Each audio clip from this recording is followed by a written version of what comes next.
হ্যাঁ মিনা, আমি জাদুর কিন্ডার জয়ের গাছ। এই গাছের কিন্ডার জয় শুধু তুমিই খেতে পারবে, আর কেউ খেতে পারবে না।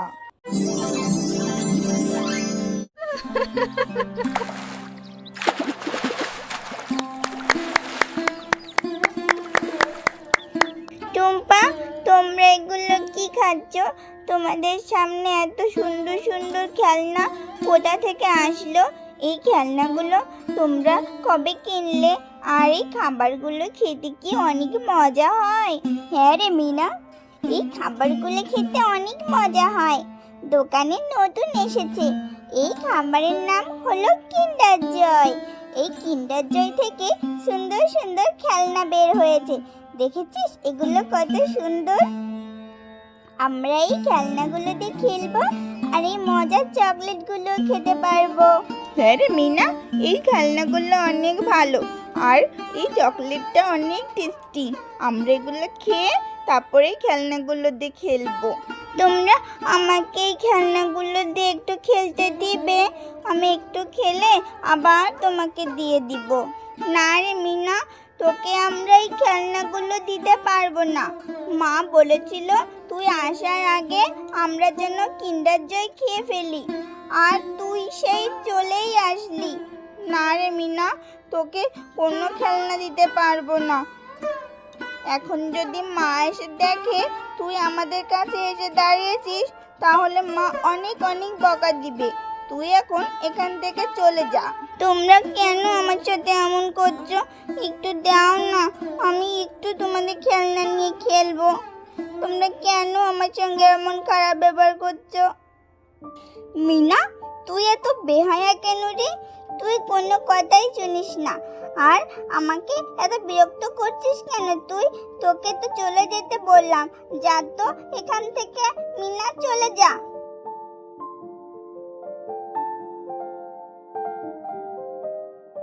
এ মিনা, কোথায় গেলি? বাড়িতে কত কাজ পড়ে আছে। মেয়েটার কাজের সময় কোনো দেখাই পাওয়া যায় না। বাড়িতে কত কাজ জমে আছে, মেয়েটা কখন আসবে কে জানে। মামি, তুমি আমাকে ডাকছো? আমি একটু বান্টির কাছে গিয়েছিলাম ওর খেলনাগুলো দিয়ে একটু খেলতে, কিন্তু বান্টি আমাকে খেলনাও দিল না, আর চকলেটও দিল না। ও, কোন খেলনা রে?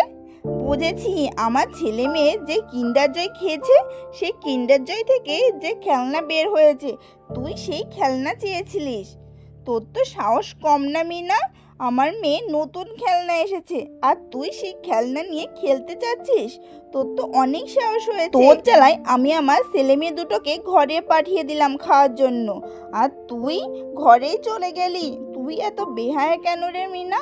তোর বাবা মা তো মরে যাওয়ার সময় কোনো টাকা পয়সায় রেখে যায়নি, মরে গিয়ে বেঁচে গেছে। আর তোকে নিয়ে এখন হয়েছে আমার যত মাথা ব্যথা। সেই সকালবেলায় কতগুলো জামা কাপড় রেখেছিলাম ধোবার জন্য, তুই সেগুলো একটাও ধুসনি। তুই তাড়াতাড়ি গিয়ে কাপড় চোপড়গুলো ধুয়ে নিয়ে আয়। হ্যাঁ মিনা, এসে রান্নাটাও সেরে ফেলিস। আমার খুব ক্ষুধা পেয়েছে, আমি ভাত খাবো। আর হ্যাঁ, আর একটা কথা যেন দুইবার বলতে না হয়। আচ্ছা মামি, তুমি আর বকো না, আমি সমস্ত কাজ করে দিচ্ছি।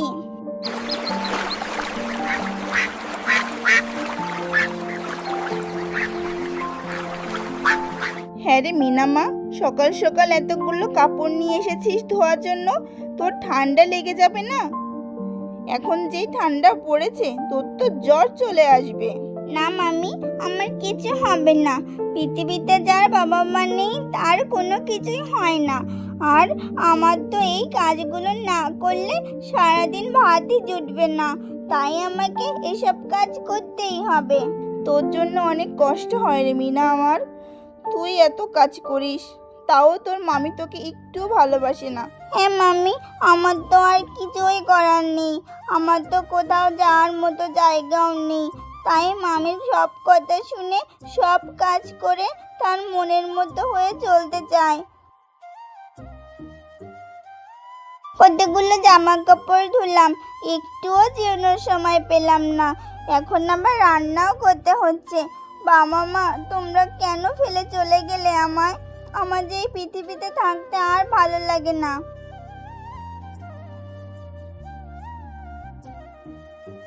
কি রে মিনা, তুই একা একা বসে বসে কি বিড়বিড় করছিস? রান্না করা কি হলো তোর, নাকি আরো সময় লাগবে? না মাম্মি, আজকে তো অনেক কাপড় ধুয়েছি, এর জন্য একটু দেরি হয়েছে রান্না করতে। হ্যাঁ, কাপড় কেচে তো আমায় উদ্ধার করেছিস।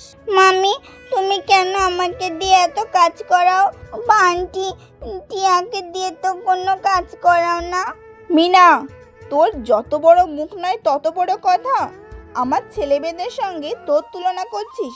তোর তুলনা কি আমার ছেলে মেয়েদের সঙ্গে হয় নাকি? মা বাপ মরা মেয়ে তুই। তোর বাবা মা তোর নামে কি জায়গা লিখে দিয়ে গিয়েছে নাকি যে তোকে আমি পায়ের উপর পা দিয়ে বসে খাওয়াবো? আর যদি কোনোদিন শুনি তুই আমার ছেলে মেয়ের সঙ্গে তুলনা করেছিস, তাহলে তোর পা ভেঙে দেব। আর হ্যাঁ মিনা, রান্না শেষ করে দোকানে যাবি। দোকানে কিছু বাজার করে নিয়ে আসতে হবে। আমি লিস্ট আগেই বাঘিনী মামির কাছে দিয়ে এসেছি। তুই গিয়ে বাজারগুলো নিয়ে আসবি। আর যদি ঠিকঠাক না আনিস না, আজকে তোর দুপুরের খাবার বন্ধ। অনেক চেটাং চেটাং কথা হয়েছে তোর। 2 দিন পেটে খাবার না পড়লে সব ঠিক হয়ে যাবে। না গো মাম্মি, তুমি আমার সঙ্গে এমন করো না। সকাল থেকে আমি কতগুলো কাজ করেছি, কিছুই খাইনি এ পর্যন্ত।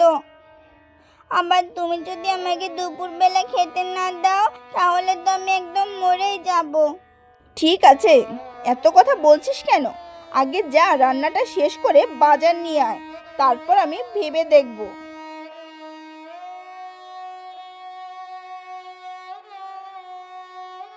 বাঘিনী মামি, ও বাঘিনী মামি। মাম্মি, তোমার দোকানে বাজারের লিস্ট আর টাকা দিয়ে গেছে না, ওই বাজারটা আমাকে বুঝিয়ে দাও, আমি নিয়ে যাব। হ্যাঁ রে মিনা, আমি তোদের বাজার গুছিয়ে রেখেছি। এই নিয়ে বাজারগুলো নিয়ে যা। আর মিনা, এতগুলো বাজার কি তুই নিয়ে যেতে পারবি? তোকে দেখলে আমার অনেক মায়া হয়। মা বাপ মরা মেয়ে তুই। তোর মামি তোর সঙ্গে কত খারাপ ব্যবহার করে। কি করব বলো বাঘিনী মাম্মি, এই বাজারগুলো যদি আমি বাড়িতে নিয়ে না যাই, তাহলে মামি আমার আজকে দুপুরে ভাত খেতে দেবে না। আর যা বাঘিনী মামি, তোমার দোকানের ওই গোল গোল ওগুলো কি কিন্ডার জয়? খেতে কি অনেক মজা। ওগুলোর সাথে কি সুন্দর সুন্দর খেলনা পাওয়া যায়। হ্যাঁ রে মিনা, ওগুলোর নাম হলো কিন্ডার জয়। আচ্ছা, তুই কিভাবে জানলি যে ওগুলোর নাম কিন্ডার জয়? তোর মামি কি তোকে কিনে দিয়েছে? না বাঘিনী মাম্মি, আমি তো বান্টি আর টিয়াকে দেখলাম, ওরা কিন্ডার জয় খাচ্ছে আর ওদের কাছে সুন্দর সুন্দর খেলনা, তাই তোমাকে জিজ্ঞাসা করলাম। আচ্ছা বাঘিনী মাম্মি, এই কিন্ডার জয়ের কি অনেক দাম? শোনো মেয়ের কথা। আচ্ছা মিনা, তোকে আমি একটা কিন্ডার জয় দিচ্ছি। এটার ভিতর যে চকলেটগুলো থাকবে তুই সেগুলো খাবি, আর এই খেলনাগুলো দিয়ে তুই খেলতেও পারবি। বাঘিনী মাম্মি, তুমি আমাকে এই কিন্ডার জয় ফ্রিতে দিলে, তুমি অনেক ভালো বাঘিনী মাম্মি।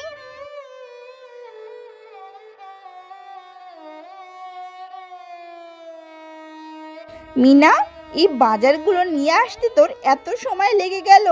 কি করছিলি এত সময় বাজারে গিয়ে? আর তোর হাতে এটা কি? দেখে তো কিন্ডার জয় মনে হচ্ছে। এটা তো বাঘিনী মামি তোকে ফ্রিতে দিতে পারে না। এটা তো বাঘিনী মামি আমাকে ফ্রিতে দিয়েছে, বলেছে এই চকলেটটি আমাকে খেতে, আর এটা থেকে যে খেলনা বের হবে সেই খেলনাগুলো দিয়ে আমাকে খেলতে বলেছে। মিনা, তুই এত মিথ্যা কথা কিভাবে বলিস? তুই আমাকে মিথ্যা কথা বলবি আর আমি সেগুলো বিশ্বাস করব? ঘর থেকে টাকা চুরি করে নিয়ে তুই কিন্ডার জয় কিনে নিয়ে আসলি। তুই এখন দোকানে যাবি, গিয়ে এই কিন্ডার জয় ফিরিয়ে আমার টাকা নিয়ে আসবি। না হলে আজকে থেকে এই বাড়িতে তুই আর থাকতে পারবি না। হে সৃষ্টিকর্তা, মামি আমার কোনো কথাই শোনেন না, মামি আমাকে একদম বিশ্বাস করেন না। এখন আমি কি করব? আমি তো আর এই কিন্ডার জয় খেতেও পারবো না। আমি কি কিন্ডার জয় মাটিতে রোপণ করে দিব? এরপর মিনা সেই কিন্ডার জয়টি মাটিতে রোপণ করে দেয়। আহারে, মা মরা মেয়েটির কত কষ্ট পাচ্ছে। আমি জাদু করে একটা কিন্ডার জয় গাছ বানিয়ে দিই, তাহলে মেয়েটা কিন্ডার জয় খেতেও পারবে আর ওর কোনো অভাবও থাকবে না। আর এই কিন্ডার জয় থেকে যে খেলনাগুলো বের হবে সেগুলো দিয়েও খেলতেও পারবে।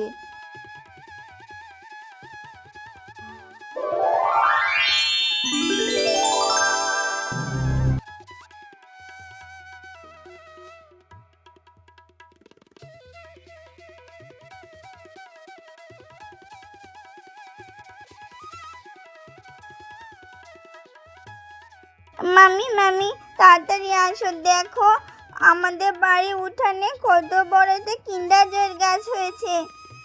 কি মজা, এখন থেকে আমরা প্রতিদিন কিন্ডার জয় খেতে পারবো। হ্যাঁ রে মিনা, এটা কিভাবে সম্ভব? আমাদের বাড়ি উঠানে এত বড় কিন্ডার জয়ের গাছ হয়েছে। মামি, তুমি যে আমাকে কালকে কিন্ডার জয়টি ফেলে দিতে বলেছিলে, আমি সেই কিন্ডার জয়টি ফেলতে পারিনি, সেটা মাটিতে রোপণ করেছিলাম। আমার মনে হয় ওই কিন্ডার জয় থেকে এত বড় কিন্ডার জয়ের গাছ হয়েছে। এই মিনা, এই গাছের কিন্ডার জয় তুই খাবি না। আজ থেকে এই গাছের কিন্ডার জয় আমার ছেলে মেয়েরা খাবে। তুই এর আশেপাশেও আসবি না। দুষ্টু বাঘিনী, তুই অনেক খারাপ। তুই আর তোর ছেলে মেয়েরা মিনাকে অনেক কষ্ট দিয়েছিস। এই গাছের কিন্ডার জয় শুধু মিনার। এই গাছের কিন্ডার জয় শুধু মিনাই ছিঁড়তে পারবে। আর হ্যাঁ, এই গাছ আর কিন্ডার জয় শুধু মিনাকে সাহায্য করবে। এখন থেকে মিনা আর একা নয়। তুই যদি মিনাকে তোর মেয়ের মতো যত্ন করতে পারিস, তাহলে এই গাছ থেকে তোরাও কিন্ডার জয় খেতে পারবি। হ্যালো বন্ধুরা, আমাদের আজকের গল্পটি তোমাদের কাছে কেমন লাগলো তা জানাতে ভুলো না কিন্তু। আর যদি ভালো লাগে তাহলে তোমরা লাইক, কমেন্ট এন্ড শেয়ার করো। আর সাবস্ক্রাইব করে আমাদের সঙ্গেই থেকো। ধন্যবাদ।